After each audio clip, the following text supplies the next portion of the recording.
Right. So I think it's a very beautiful way of, concluding the four pillars of leadership. And it's very valid to say that leadership is actually more on the philosophical side than it is on the management side. And it is not something which can be taught in schools. It is not something that could be taught in colleges. And, this is what brings me to the next question, sir. Um, During your answer, your second point was on how a lot of people try to portray themselves as someone else. They are afraid of showing who they are. And this is very true when we talk of digital leadership. This is very true when we have, a group of youth who are trying to showcase their strengths over social media, right? A lot of us spend 3 to 4 hours on an average every day using social medias, and all of us are so afraid of showing who we are, right? We are always under this blanket of trying to show that we are so happy. We are always under this blanket making sure that people think good about us, right? And this is very viral, and this is what is taking digital leadership is in a very negative way. This is the reason people think that digital is a wrong word, right? But my belief is that because of the pandemic, we are in the digital space. We cannot escape that. And ultimately, it is going to be survival of the fittest. According to you, what are the skills, or why do you think digital leadership is very, very important for us to adapt to? Great question again. Okay, let me just take you a little outside this. I want you to visualize something. I want you to visualize an hourglass. You know what an hourglass Right, is? Sand drops and sand right, drops down, right? Just visualize an hourglass and the sand is trickling down, and you see such a nice flow, stability. right. There was a Danish physicist Perback who actually tried to do a mathematical modeling of those sand particles which were going through this hourglass. Uh-huh. He said that I want to create a mathematical model to predict how this sand actually flows through the hourglass. Uh-huh. And it was found that there was no mathematical model that could be created which could predict how the sand is going to flow. And you know Okay. why? Mm-hmm. Because that while the flow seems very, very regulated, but inside each sand particle, just visualize, is getting buffeted by pressures and tensions which are constantly changing over time. And therefore, to be able to mathematically predict how it is going to flow is an impossibility. Mm-hmm. I want you to keep this in mind and think of how we today show up on social media and connectivity in the digital age. 7.3 billion people are connecting with each other in different and diverse and completely kind of different communicable ways 24/7. Right. The world is like that hourglass. Mm-hmm. Now, why I wanted to bring this to you is that earlier, when we were talking about leadership, leadership is all about making sense of what is going to happen, right? So how I'm going to be leading my organization, my team, myself in a changing situation. In the digital age, what is happening is the changes are so constant and the changes are so dynamic and so vast that there is no past precedence that can allow me to predict what will happen in the future. And that is a problem of the leaders today. That is a problem of the leaders. That's why I brought that hourglass thing, the analogy there. So what does a leader do? And increasingly you'll find leaders go back, and when they are not able to make sense, they try to analyze more and more data. And what are we doing when we are analyzing data? We are trying to predict. Right. So we are using what is called as a probabilistic model. We look at data, we see and say that now, when the data, so this will happen in the future. But the fact is, in the digital era, it is such huge disruptions happening all the time that is mostly will not work, and it doesn't work. So what do? The leader has to shift from the mindset of probability to a mindset of possibility. I use the word possibility. Now, how do you do that?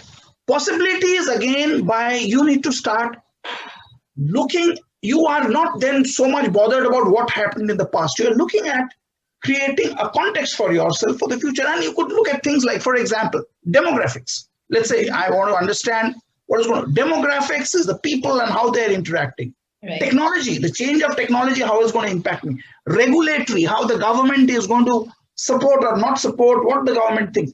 And when I bring these three things and create that as a context, a digital era leader needs to create this as a context. And then when he starts looking, he's not very obsessed with what happened. He looks at the past data, but he's not obsessed with that. He doesn't use that to make his decisions going forward. Right. He looks at things like, what are the things that are possible for me to do, keeping this context? What are the things that I know? What are the things that I need to know or learn for me to move forward? And digital era is all about a constant learning, because there's a constant disruption happening out there. So a digital era leadership has to have this kind of a mindset when he sort of is there out there. And so relational assimilation is a word that I use, and it's nothing but really getting under the skin of all your stakeholders. Earlier, I could have sat in my office room and I could have said, okay, guys, go into the market or do this, and production, you optimize, and, supply chains, you do that. All that remains important, but not as important as understanding the stakeholder mindset and concerns. Because like I said, in that hourglass model, everybody is connected with everybody in small. You will never know. You'll never be able to predict. So stakeholders, everyone, your customers, your own employees, your outside government agencies, your competitors, anybody and everybody, the society. You also have something called a corporate social responsibility nowadays, right? So all that when you bring in, and you then look at those leadership aspects about, like I said, honoring your own word, which is integrity, being who you are, which is authenticity, and active listening. Listen without judgment. Listen without intention. Listen without always thinking right, wrong, right, wrong. Did he say right? Did he say wrong? Listen like a blank slate. When you do these things, you will become the best leader for the digital era. That's a very wonderful way to put it out, sir. And I am personally very taken aback by listening to how this entire thing could be described. Wonderful, sir. So, in the next segment, I would want you to throw some light on the importance of coaching and training. Coaching is something which we all are used to undergoing as kids. We are always, we are always said that it's important to have a swimming coach. It's important to have a coach who could help you with studies. It's important to have a coach who could help you with the general day-to-day lives. But not a lot of us are ready to invest in thinking that having a life coach is very important today. And as I've already said, we are staying in a highly competitive world. And more than competitive, we are staying in a world which has so much of irrelevant information that it's confusing everybody out there. And that's the reason people are being victims of a lot of psychological distress. People do not know what to do. Even if somebody is into a specific thing, they do not know whether that's the right thing or not. So how do you think the role of a life coach or the role of a trainer comes to play in this? And maybe you could also tell us what exactly is like, what's the experience of being a coach out there, or what kind of people do you come across whenever you're out there interacting with youth? Okay. See, you said it. There is this maddening situation of oversupply of information out there. Yeah. A coach, therefore, is not there to give you additional information. All the information is within you. What the coach really supports you in doing is actually to look at what is the challenge you are facing in terms of, something that you are unable to overcome, some block, something or you have an aspiration and you would like to achieve the aspiration. So there could be two things. One is a challenge which somehow is becoming unsurmountable, or an aspiration which I am not able to achieve. A Correct. coach can support you in either of these two areas. Mm-hmm. The way actually a coach does is this is sit with you and Mm-hmm. support you to uncover the blocks which are preventing you from doing that. Right. You have the blocks. The coach doesn't tell you what blocks you actually uncover for yourself. And Mm-hmm. only when you uncover for yourself is then you get a chance to move forward. Now, you may wonder, what is this block we are talking about? Now, in every situation, you'll realize that there is a cost. For example, I want to become the managing director of this company, and when I become, so what is the cost to me today? The cost to me is that I don't have the power, or I have this issue, I don't have the command, and those come to me as a cost, and that is why I would like to become that, right? Mm-hmm. But what is it that is preventing me from becoming that? Mm-hmm. That prevention is also within me, though I actually am not even able to see it at times. Mm-hmm. This is what coaching uncovers. For example, there are certain hidden benefits within us. Okay. So, for example, I don't want to leave my comfort zone. Hmm. I do not want to give up control or command over something, Right. or I don't want to be controlled. These are the kind of things which are stopping me from moving forward. And there could be so many others. There are many, many others. So when we one to one, when we are into a coaching relationship, it is the coachee, which is if I'm the coach and you are the coachee, um, you yourself will uncover these. What the Mm-hmm. coach does is only ask you some relevant questions at certain times, and that makes you think and you come out with those answers. So once you have understood that there is a hidden benefit that has prevented you from moving forward, and you also realize that there is a cost to you for not achieving, Right. that is when possibilities start showing up. Mm-hmm. Possibilities actually start showing up, Mm-hmm. not earlier, for Mm-hmm. you to move forward. Coach does only this.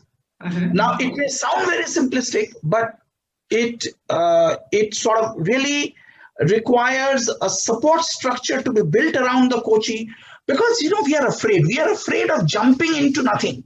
Right. Right? I mean, somebody tells you, now you jump with a parachute, and parachute is there. I know, but I'm still afraid, right? Because that fear is there. So Right. this is what the coach does. Coach provides you that support structure to enable you to sort of move forward. Right. Great. So I will end the session today by asking one last question. If somebody wants to become a leader, if somebody has that mindset in themselves that they have to become a leader and lead something, are there any books or are there any videos that you recommend they should be watching, they should be reading? Well, I mean, as we speak, there must be something like 100,000 books on leadership on Amazon. If you were to do a Yeah. search, you will Yeah. see. Now, so there is no dearth of books. Like I said, there is a oversupply of information. Yeah. Uh, I personally believe, I mean, I have read a lot of those books. There is one very interesting book. It's actually moves beyond leadership, because ultimately, what does leadership do? Hmm. Leadership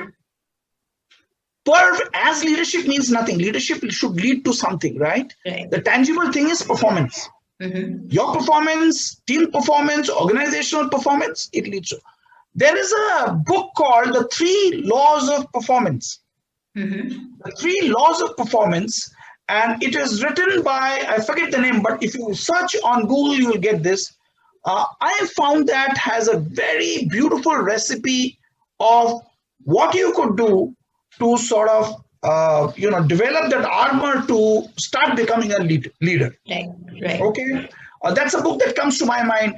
There are lots of courses out there, and I have done quite a few. Some of them are very good. Mm-hmm. Some of them are, they call it leadership, but they are more managerial oriented. Now, Right. management and leadership are very different. Right. You Right. know, you understand that. It doesn't mean that manager has to be a leader or a leader has to be a manager. Why? Right. No. Right. So, so That's the one that comes to my mind. Three laws of performance. I forget the authors. There are two authors. I forget the names, but three laws of performance is something Okay. which can be searched. It's available. All right. All right. No, thank you for that. And overall, thank you for having this wonderful, set of experiences sharing with us. For me personally, I like took away so many pertinent things from this conversation with you. And I really hope I could use these tiny bits of, some really critical pieces in my own personal life. And I couldn't be more thankful for you giving your entire time for, speaking with us and having this beautiful conversation. It's been a pleasure, Neha, and anytime. You are into, like I said, into a cause which is bigger than yourself. So, I'm happy to support. So, anytime. Wonderful, sir. Thank you so much. Thank you so much. Bye bye.